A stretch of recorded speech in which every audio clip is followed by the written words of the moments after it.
Hello दोस्तों, आज के जो वीडियो है ये गवर्नमेंट एग्ज़ाम की प्रिपरेशन कैसे करें इस टॉपिक के ऊपर है। ठीक है, तो इसमें हमने अपने एक दोस्त को बुलाया है, ठीक है, जो गवर्नमेंट एग्ज़ाम की प्रिपरेशन कर रहा है, एसएससी के एग्ज़ाम्स की प्रिपरेशन कर रहा है। तो वो बहुत अच्छे से आपको बता सकता है कि एक नॉन मैथ स्टूडेंट, एक नॉन आर्ट्स वाला स्टूडेंट जो कि साइंस बैकग्राउंड से, कॉमर्स बैकग्राउंड से है, वो कैसे अपनी प्रिपरेशन स्टार्ट करे, क्या क्या चैलेंजेस आते हैं प्रिपरेशन में, ठीक है, और कैसे फेल होने के बाद भी हम मोटिवेट रहे गवर्नमेंट एग्ज़ाम्स के लिए, और गवर्नमेंट एग्ज़ाम ज़रूरी क्यों है।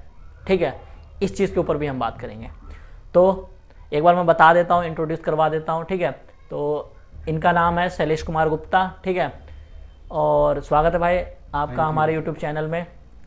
तो मुझे ये बताइए कि भाई अगर कोई स्टूडेंट जो नॉन मैथ्स बैकग्राउंड से है, नॉन मैथ बैकग्राउंड, या फिर मैं ये कह सकूँ जो नॉन आर्ट्स बैकग्राउंड से है, जिसने आर्ट्स नहीं पढ़ी 11th और 12th में, वो इंसान कैसे प्रिपरेशन अपनी स्टार्ट कर सके। क्योंकि कॉमर्स और आर्ट्स वालों, कॉमर्स एंड साइंस वालों का तो नाता पॉलिटी इन सब चीज़ों से टूट जाता है बहुत पहले, 2 साल पहले ही टूट जाता है, 10th के बाद ही। 10th के बाद साइंस में और कॉमर्स में पोल साइंस होता नहीं है, पोल साइंस भी नहीं होता, हिस्ट्री भी नहीं होता, ज्योग्राफी भी नहीं होती, पूरी सोशल साइंस हट जाती है। ठीक है, तो उनका नाता टूट जाता है और वो सब वो सारी चीज़ें वो लोग भूल जाते हैं। तो ये कैसे करें, वो प्रिपरेशन स्टार्ट कैसे करें। क्योंकि आर्ट्स वाले तो उनके साथ रहते हैं, वो तो पढ़ते रहते हैं 12th तक।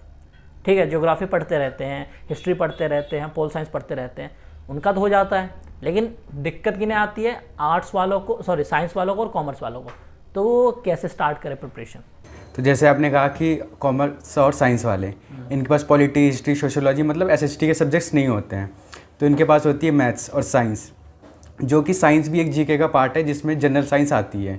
अगर आप दिल्ली पुलिस एसएससी का देंगे पेपर तो उसमें 50 नंबर की जीके होती है, जिसमें से अकेले ही जनरल साइंस भी इंक्लूड होती है, वो भी काफ़ी वेटेज होती है उसकी भी।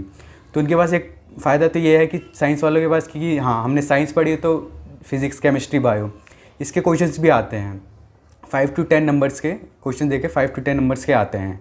तो ठीक है, इनके पास ये प्रॉफिट है। और दूसरी बात हो गई कि मैथ, जो कि अगर आप देखेंगे पीसीएम वालों के पास भी मैथ होती है और कॉमर्स वालों के पास भी मैथ होती है। तो इनके पास ये स्ट्रॉन्ग पॉइंट रहता है कि इनकी मैथ होती है कि मैथ स्ट्रॉन्ग होती है पहले से, बट फिर भी आपको गवर्नमेंट एग्ज़ाम के लिए पढ़ना है तो वो मैथ आपको कि आपने पेपर जो दिया है, लिखने वाला पेपर दिया है, और इसमें कैसे ऑब्जेक्टिव पेपर्स होते हैं, तो फिर आपको इसमें 10 सेकंड का टाइम मिलता है। और अगर हम जो स्कूल में पेपर देते हैं उसमें क्वेश्चन में टाइम लिमिट भी ज़्यादा होती है और क्वेश्चन हमें लिखने होते हैं, बट इसमें ऑब्जेक्टिव टाइम है आपको मैक्सिमम से ज़्यादा 10 से 12 सेकंड। इससे ज़्यादा आप किसी मैथ के क्वेश्चन में टाइम लेंगे तो आप बाकी पेपर कंप्लीट नहीं कर पाएंगे। तो आपको मैथ तो आप स्ट्रांग होगी, आपका बेसिक स्ट्रांग रहेगा। और दूसरी बात रही रीजनिंग की, जैसे सब्जेक्ट होते हैं मैथ, रीजनिंग, जीके और इंग्लिश। तो मैथ, रीजनिंग आपकी स्ट्रांग है, तो इसमें भी आपको ज़्यादा ध्यान देने की ज़रूरत नहीं है। बट आप अगर आप चाहें कि आपको जीके, पॉलिटी, ये सारे सब्जेक्ट आपके 10वीं के बाद छूट गए, तो इसके साथ आप कर सकते हैं कि स्टार्टिंग आपको करनी है तो या फिर आप कोचिंग ज्वाइन कर सकते हैं, या फिर आप यूट्यूब से देखकर स्टार्ट कर सकते हैं, क्योंकि इसमें आपको ज़्यादा प्रॉब्लम नहीं आएगी। अगर आप यूट्यूब पे देखेंगे तो यूट्यूब पे भी आपको अच्छे अच्छे वीडियोस मिल जाएंगे।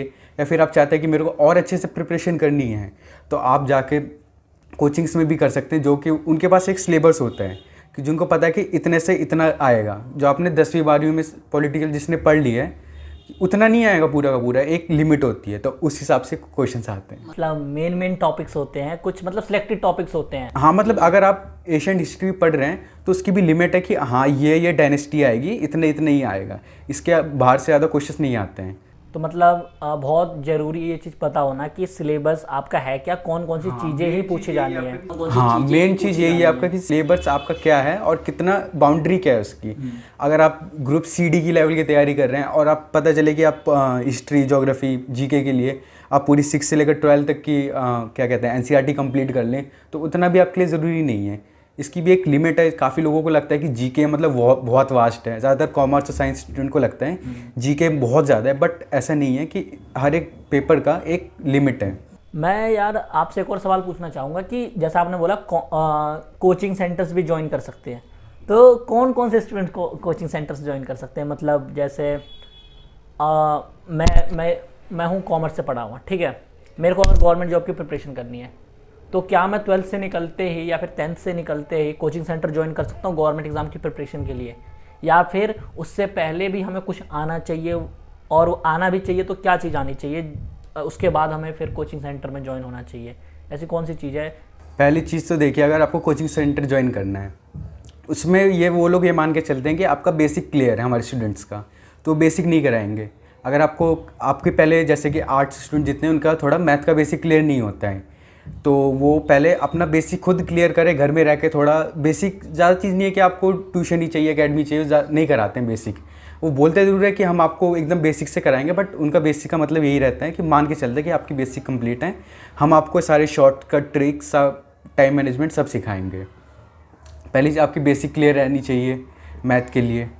बुक्स कौन कौन सी चाहिए होती है? जैसे मैं अगर मेरे को सेल्फ स्टडी करनी है, ठीक है, मेरे पास इतने पैसे नहीं है कि मैं कोचिंग सेंटर ज्वाइन करूं, तो वो कौन कौन सी बुक्स हैं जो एक बिगिनर छोटे लेवल से, बिल्कुल छोटे 0 लेवल से बिल्कुल एडवांस तक की हमें सिखा सके? जैसे रीजनिंग के लिए कौन सी बेस्ट बुक होगी जिसमें हर चीज़ एक्सप्लेन कर रखा हो और कोचिंग की ज़रूरत भी ना हो? एक लड़का, एक स्टूडेंट कोई भी हो, लड़का या लड़की, वो यूट्यूब से भी देख के वीडियो सीख सके और उस बुक से प्रैक्टिस कर सके। ऐसे क्वांट्स की भी बुक होती है, रीजनिंग की भी होती है, जीके की भी होती है। तो इन तीनों, ये जो मेन होते हैं, पॉलिटी वॉलिटी, ये सब सारी चीज़ें, तो कौन कौन सी हर एक सब्जेक्ट के लिए कौन कौन सी बेस्ट बुक हो सकती है? तो अगर हम बात करें बुक्स की, तो पहली मैथ्स और रीजनिंग की देखें तो इसमें आपको अरिहंत की बुक मिल जाएंगी, बेस्ट बुक मिल जाएंगी, जो बेसिक लेवल से भी होती है और उनकी एडवांस लेवल की भी होती है। अगर आप बेसिक लेवल से करना है तो उसमें पहले क्वेश्चन पहले एक्सप्लेन करे होंगे, कॉन्सेप्ट एक्सप्लेन किया होगा, फिर उसके बाद आपको क्वेश्चंस देते हैं। सेम रीजनिंग में भी है, रीजनिंग ज़्यादा मुश्किल नहीं, बट उसके भी पहले कॉन्सेप्ट एक्सप्लेन करते हैं फिर करते हैं। और जीके के लिए आप देखेंगे तो लूसेंट भी बहुत हो जाती है, सफिशेंट है। आप लूसेंट से भी अगर जीके करेंगे तो उसमें भी काफ़ी क्वेश्चंस हैं। अब मैं ये पूछना चाहता हूँ कि गवर्नमेंट एग्ज़ाम ही क्यों दे? गवर्नमेंट एग्ज़ाम ज़रूरी क्यों है? और बहुत सारे लोगों को ये भी लगता है कि भाई गवर्नमेंट जॉब हमें मिल गई तो हमारी लाइफ सेट है। ये मिथ है एक, तो इसके बारे में आपका क्या कहना है? इसके बारे में तो मैं यही कहूँगा कि जब पहले स्टूडेंट को पता चलता है कि हाँ, कि गवर्नमेंट जॉब जो चीज़ है इंट्रोड्यूस जब होता है ना, तभी से उसके मन में सब पॉजिटिव चीज़ें आती है कि हाँ, 10th पास कर लिया हमने, हमारी एज 18 प्लस है और ज़्यादा से ज़्यादा 12th प्लस भी मांगते हैं। तो वही हर स्टूडेंट यही सोचता है कि हाँ, हमने 12th पास कर लिया है, देन हमारा ओपन से कॉलेज चलेगा और हम इसकी प्रैक्टिस करके 1 साल कोचिंग लेकर इसमें भी सिलेक्ट हो जाएंगे, तो धीरे धीरे हमारी प्रमोशन भी होगी, साथ में गवर्नमेंट जॉब। जो कि आप देखेंगे इंडिपेंडेंस के बाद कई जो मिथ क्या पहले रियलिटी थी। मेरे अगर बात करें कि हमारे दादा नाना के टाइम पे पहले लोग पकड़ पकड़ के लेकर जाते थे गवर्नमेंट। हाँ, गवर्नमेंट जॉब में पहले पकड़ पकड़ के लेके जाते थे। हाँ, मेरे जो नाना थे उनको लेकर गए थे, वो खुद वहाँ से भाग कर आ गए डिफेंस के लिए कि हमें करनी ही नहीं है। और आज आप देखें, अगर आज ऐसा किसी को मौका मिले, जाएगा, जरूर जाएगा, वो तो छोड़ेगा ही नहीं। हाँ, और आज लोग कितने कोचिंग में पैसे देकर, और कुछ लोग तो इलीगल मतलब क्वेश्चन पेपर लेकर भी कितने 10-15 लाख देकर भी करते हैं। तो यही स्टूडेंट जैसे कि सोचता है कि हम कर लेंगे, हमारी लाइफ सेट है। और आजकल पेरेंट्स का भी ये हो गया कि हाँ, एक आपकी सिक्योर जॉब होनी चाहिए, एक लाइफ सेट होनी चाहिए, एक मतलब बच्चे को भी कंफर्ट जोन में बना के रखते हैं, थिंकिंग उसकी ऐसी रहती है। तो सेम ऐसी गवर्नमेंट एग्ज़ाम के साथ भी है कि आप किराया नहीं देना है आपको, आपके बच्चों की फ़ीस गवर्नमेंट देगी, खाना पीना रहना सब गवर्नमेंट देगी, अगर आपको कुछ हो जाता है उसका हेल्थ इंश्योरेंस गवर्नमेंट देगी। जिस वजह से कि मतलब यही चीज़ें आती है कि मन में कि हाँ, हमें गवर्नमेंट एग्ज़ाम करनी चाहिए, इसके बाद हमारी लाइफ सिक्योर है और फिर हमें कोई प्रॉब्लम नहीं है लाइफ में। जिस वजह से हर एक स्टूडेंट सोचता है कि हाँ, एज भी कितनी होती है 16-17, जब मन में ख्याल आते हैं तो एज भी थोड़ी कम होती है कि इतना माइंड नहीं चलता। लेकिन ठीक है, हर एक के पर्सपेक्टिव से देखा जाए, किसी के लिए सही है, किसी के लिए गलत है। शैलेश भाई, आपसे एक और क्वेश्चन है कि एक गवर्नमेंट जॉब एस्पिरेंट जो गवर्नमेंट जॉब की प्रिपरेशन करता है, प्रिपरेशन के दौरान उसके लाइफ में क्या क्या चैलेंजेस आते हैं, वो अपने टाइम को कैसे मैनेज करे, और वो कौन कौन सी बातें होती हैं जो उसे ध्यान में रख करके, उन बातों को ध्यान में रख करके उसे प्रिपरेशन करनी चाहिए? तो फिर देखिए, जैसे कि आपने कहा प्रॉब्लम्स, बहुत अच्छा क्वेश्चन पूछा। प्रॉब्लम्स ये आती है कि पहले हमें डिसाइड करना है हमें पेपर कौन सा देना है, एग्ज़ाम कौन से देना है, जिसके लिए हम एलिजिबल भी हैं और हमें ज़्यादा इंटरेस्ट भी है। एसएससी होगी, बैंकिंग होगी, रेलवे हो गए। मेनली अगर देखा जाए तो ये 3 ही होते हैं। तो पहले तो हमें देखना होता है, सबका सिलेबस देखेंगे तो सब सेम होता है, मैथ, रीजनिंग, जीके, इंग्लिश, और किसी में इंग्लिश भी नहीं होती है। बट चीज़ें तो आप सेम देख रहे हैं, बट इन सब में भी लिमिट होती है। किसी में जीके बहुत ज़्यादा आती है, किसी में एक लिमिट होती है कि इतने से ज़्यादा नहीं आएगी। तो जैसे कि आप एसएससी के एग्ज़ाम्स ले लें, दिल्ली पुलिस का एग्जांपल देता हूँ, इसमें 50 नंबर की जो होती है जीएस होती है। तो उसमें क्या हो गया कि जीके के जो पार्ट हैं ज़्यादा होते हैं, आपको जो पॉलिटी पढ़नी है थोड़ी ज़्यादा डीप में पढ़नी है। और अगर आप कोई और एग्ज़ाम उठा के देख ले CHSL का, तो आपको उतनी वास्ट नहीं पढ़नी है, ठीक है। तो प्रॉब्लम आती है तो पहले तो सिलेबस में देखने में आती है कि हाँ कि लिमिट कितनी है। कई कभार बच्चे ज़्यादा पढ़ जाते हैं डीप में, तो उतना हमसे पूछा नहीं होता है, और कभी कभार कम पढ़ जाते हैं और पता चलता है क्वेश्चन यहाँ से भी है। तो जीएस का सिलेबस फाइंड आउट करने में तो थोड़ी दिक्कत सबको ही होती है जीएस की, कि हाँ करंट अफेयर हो गए। और अगर मैं थोड़ा बताऊँ तो एडवाइस दूँ करंट अफेयर से रिगार्डिंग आपके ऑडियंस को, सबसे पहले यही रहेगा कि काफ़ी लोग सोचते हैं ना कि हम 6 महीने पहले की करंट अफेयर करके चले जाएंगे तो हमारा हो जाएगा, बट ऐसा नहीं है। आप डेली के डेली करंट अफेयर देखते रहिए। ये भी नहीं कि आप 50 to 100 क्वेश्चंस देख रहे हैं, ऐसा नहीं है, सिर्फ 10 to 20 लिमिट्स क्वेश्चन देख सकते हैं डेली के। हाँ, पहली प्रॉब्लम तो ये आती है कि स्टूडेंट्स को कि हाँ हमारा सिलेबस क्या है, ये क्या है। तो आप यूट्यूब से देख सकते हैं, आपको टेलीग्राम पे स्टडी मटेरियल मिल जाएंगे, कि इतना नहीं है। क्योंकि आजकल के टाइम पे इंटरनेट जो हुआ है रेवोल्यूशन 2016 के बाद से, इसके बाद तो काफ़ी आसान हो गया है। और फिर अगर दूसरी चीज़ देखें तो काफ़ी बच्चे परेशान रहते हैं कि हम ऑनलाइन करें या फिर कोचिंग जाकर करें। बहुत सारे जो होते हैं, जैसे बहुत सारे हैं, मैं नाम नहीं लेना चाहूँगा, पर बहुत सारे ऐसे यूट्यूब चैनल्स हैं जो बिजनेस बन चुके हैं, कोर्सेज सेल करते हैं, अपने रिकॉर्डेड लेक्चर्स क्या करते हैं, बेचते हैं वो। तो उसमें और ऑफलाइन कोचिंग में क्या है डिफरेंस? तो ऑफलाइन कोचिंग में आप यही देखिए कि जो कोर्सेज होते हैं वो तो रिकॉर्डेड लेक्चर्स ही होते हैं, जैसा आपने खुद कहा। उन्होंने सब पहले से रिकॉर्ड कर लिया होता है, इतना ये है, और स्टडी मटेरियल भी पहले से बना चुके होते हैं, वही वो सेल कर देते हैं बार बार। तो फिर अगर आप कोचिंग में जाते हैं तो आपको पूरा फ्रेश पढ़ने को मिलेगा, और नई नई चीज़ें जो हुई होती हैं वो भी आपके साथ डिस्कस होंगी। एनवायरनमेंट भी मिलता है साथ के साथ, एक बहुत सारे होंगे बच्चे जो आपकी तरह होंगे वहाँ पे। हाँ, आपको एक कंपटीशन का लेवल पता चलता है। हाँ, और लास्ट में मैं यही कहूँगा आपके ऑडियंस को कि अगर आप पेपर देने बैठ रहे हैं, जैसे कि आप SSC MTS का पेपर देने बैठ रहे हैं, तो आपको ये अपना कंपटीशन लेकर चलना है कि अगर उसमें इस बार देखेंगे SSC MTS में 50 lakhs भरे गए थे, पेपर्स भरे गए थे, 100 रुपये का पेपर होता है। तो हर एक बंदा ये सोच के चलेगा हमारे 10th पास हूँ, 18+ एज भी है, तो पेपर दे देते हैं। और सिर्फ 7 to 8,000 वैकेंसी पे 50 लाख बच्चे। तो आपका माइंडसेट पढ़ते हुए आप देखेंगे, बैठेंगे, तो आप पहले तो यही डर जाएंगे 50 लाख लोगों ने पेपर भरा है। हाँ, बहुत ज़्यादा ही कंपटीशन है। हाँ, कहेंगे 8,000 वैकेंसी 50 लाख पेपर। और उसमें से मैं आपको बता दूँ 50% ऐसे होते हैं जो सिर्फ टाइम पास के लिए भर देते हैं, एक्सपीरियंस लेंगे, हमने पढ़ा कुछ नहीं है, या फिर नहीं जाएंगे अगर ज़्यादा दूर सेंटर पड़ गया तो आप ये हटा दीजिए कि 50% आपके तो कंपटीशन ऐसे कम हो गया। लेकिन आपको ये भी करना है कि आपका कंपटीशन आपकी एज ग्रुप से नहीं है कि आपने 12th पास कर लिए, ग्रेजुएशन कर लिए। इसमें ऐसे ही बंदे जो IIT क्रैक करे हुए इंजीनियर्स जो हैं वो भी पेपर देंगे।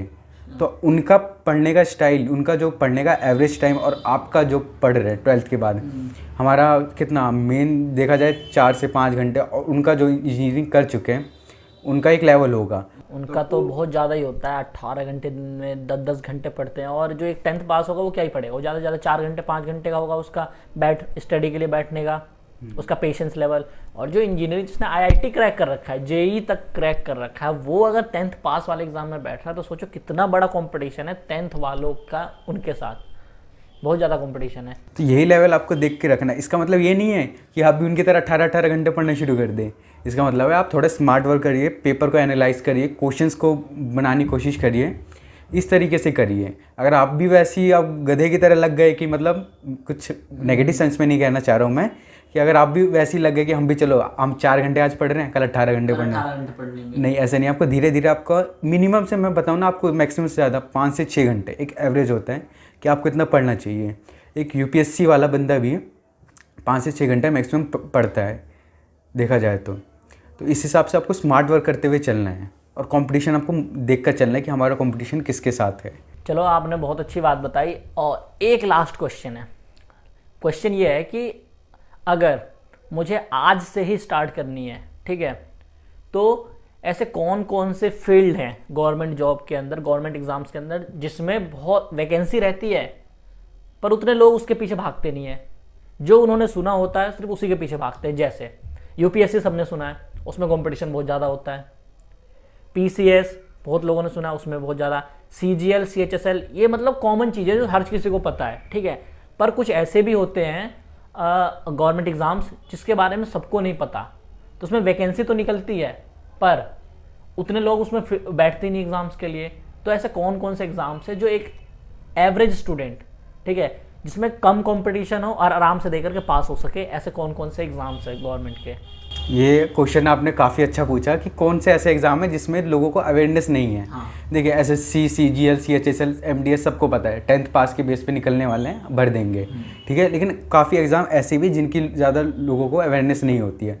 मैं पहला आपको बताऊँगा स्टेनोग्राफी का, ठीक है। स्टेनोग्राफी में ये है कि आप भी अगर आप कह रहे हैं कि अभी इसमें प्रिपरेशन करना चाहूँ तो आप यही करेंगे, एसएससी का ही करेंगे, आपको स्टेनोग्राफर का इतना नहीं है। तो इसमें ये होता है, स्टेनोग्राफी में होता है पहले आपको स्टेनोग्राफी आनी चाहिए, इसके लिए पहले आपको सीखना पड़ेगा स्टेनोग्राफी है क्या चीज़। इसको सीखने का टाइम लिमिट आपका 1 साल, ठीक है। और इसका एग्ज़ाम भी काफ़ी इजी होता है, आपने जैसे कहा कि एग्ज़ाम भी इजी हो और इजीली क्रैक करके निकाल सके। देखिए ज़्यादातर लोगों को प्रॉब्लम होती है मैथ में, टाइम कंज्यूम करता है, पेपर कंप्लीट नहीं हो पाता, और लोगों को आर्ट्स बैकग्राउंड वालों को ज़्यादा मैथ्स नहीं आती है, वो कतराते भी हैं। तो इसमें मैथ्स नहीं है, आपकी इंग्लिश, रीजनिंग और जीके। इंग्लिश आपकी 100 नंबर की है और जीके और रीजनिंग 50-50 नंबर का होता है। लेकिन पहले इसके लिए आपको स्टेनोग्राफी आनी चाहिए, 1 साल का कोर्स है। लोगों को नहीं पता कि ज़्यादातर बच्चों के हाँ स्टेनोग्राफी के लिए क्या चाहिए, वो एग्ज़ाम भर देते हैं, फिर जब स्किल टेस्ट की बारी आती है तो डॉक्यूमेंट मांगते हैं, तो उस टाइम उनको फिर पता चलता है कि हाँ पहले हमें सीखना पड़ेगा स्टेनोग्राफी। हाँ, अगर आप कोचिंग में जाकर देखेंगे किसी इंस्टीट्यूट में तो फिर आप ये देखेंगे कि सब इसी स्टेनोग्राफर की तैयारी भी कम कर रहे हैं। मैं आपको एक एग्जांपल देता हूँ, राजस्थान में अभी 4 साल से स्टेनोग्राफी की जो पोस्ट है वो खाली जा रही है, सोच सकते हैं। और आप सोचेंगे चलो पोस्ट खाली जा रही है, लोगों का अवेयरनेस नहीं, सैलरी भी कम होगी, ज़्यादा कोई खास जॉब नहीं होगी। हाँ, सबको यही लगता होगा। हाँ, बट मैं आपको बता दूँ, इसकी जो ग्रुप सी और डी का निकलता है, ग्रुप डी की सैलरी है स्टार्टिंग होती है 50,000 per month, starting salary group D की वो भी। हाँ, तो अब ग्रुप सी की होती है 60 to 70,000 स्टार्टिंग सैलरी। मैं स्टार्टिंग जब आप लगेंगे तो आपको इतना आएगा, सब मतलब काट पीट के इतनी सैलरी आपको मिल जाएगी इन हैंड। मतलब इतनी सारी चीज़ें हैं, मतलब जो लोगों को पता भी नहीं है। हाँ। और फिर वो कंपटीशन में भगते रहते हैं, भेड़ चाल करते रहते हैं। वही एसएससी, एमटीएस, सीएचएसएल, सीजीएल, ये भी है, बट किसी किसी का एम होता है कि मेन हमें सीजीएल ही निकालना है। हाँ। तो वो अलग चीज़ है, वो थोड़ा यूपीएससी और पीसीएस को अगर साइड में रखकर देखे, वो तो एक ड्रीम हो जाता है। हाँ। और अगर ग्रुप सी डी लेवल की बात करें तो काफ़ी लोगों को अवेयरनेस इन सब चीज़ों में बहुत कम है। चलिए, तो फिर हमारे यूट्यूब चैनल पे आने के लिए आपका बहुत बहुत धन्यवाद। और जो भी चीज़ें आपने बताई, ठीक है, आई होप हमारे ऑडियंस को मदद करे, क्योंकि हमारे जो ऑडियंसेस हैं ज़्यादातर स्टूडेंट्स ही हैं अभी के टाइम पे, और अभी हमारा ज़्यादा बड़ा यूट्यूब चैनल भी नहीं है।